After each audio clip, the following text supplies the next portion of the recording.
Hi, sociology students. We're moving into our third unit of study and we're looking at societies to social networks. And really what this has to do with is groups.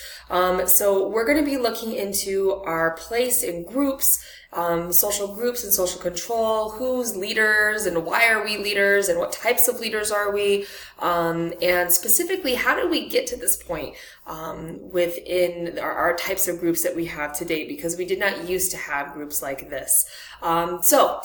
If you will, just make sure that you are taking a look at the lesson. I guarantee that this is 100% going to help you out on your test. So make sure that you are listening and going through and taking notes on the lesson as needed.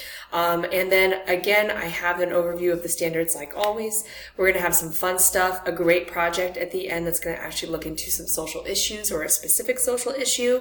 And we're going to be collaborating a lot here in terms of sharing our ideas and sharing our presentations this time, okay?